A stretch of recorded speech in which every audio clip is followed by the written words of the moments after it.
Mount Hamilton, a very difficult climb, but there's a big treacherous descent off the top of this down into the valley below, and then we circumnavigate San José for a little while before turning to the right, and all of a sudden you've got this big wall sitting straight in front of you.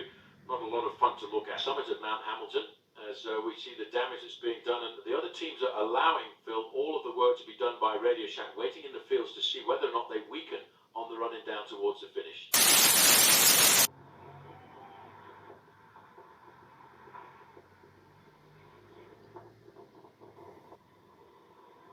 Get it, boys. Get it, boys. Get it. Get it, we go. Yeah, baby. Work hard. Little work today, huh? Little bit of work. Little work. Rendezvous at Mount Hamilton, which stands at 4,000 feet, and one man in a hurry to get there was the Latvian rider Toms, who was now in the lead on his own.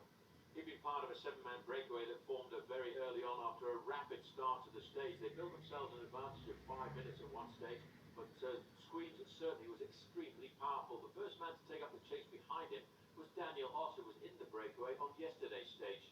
The breakaway had gone away very, very early, and once cleared to fly, the Latvian rider was now clear of the field. The breakaway was imploding behind, but it was Daniel Oss who was sweeping up. He was trying to keep his lead in the Lexus King of the Mountains. But watch this rider on his way down.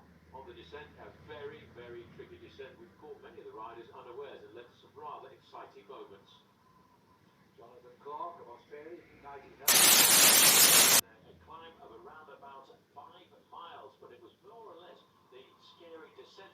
It even compared to the chances of the man who finished second on this stage last time they came in 2015, Pete Sagan, the world champion. Then came the move to try and pick back the breakaways, and first of all it was an attack here by George Bennett.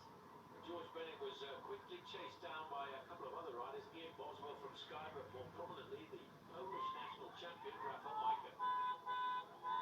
Recognised no teammate there, Gavin Hackett continued to push home to the top of the line, this time in the better of Almiro, was on Mount Hamilton. Now, Jason was closing in with a long descent as they raced down toward. Now, a couple of years ago, Sweden crashed on this descent. Alex Hohen, he was doing best until we got to the climb of Mount Hamilton. This is Remy Cavagna leaving Alex Hohen behind and going a long, long way to the finish line. A burly order for Cavagna, but he was able to push his lead over the remaining king of the... He wasn't showing his best skills though, going downhill, and this was one of a number of difficult corners for him. The peloton was they made around 8 minutes plus behind the lead.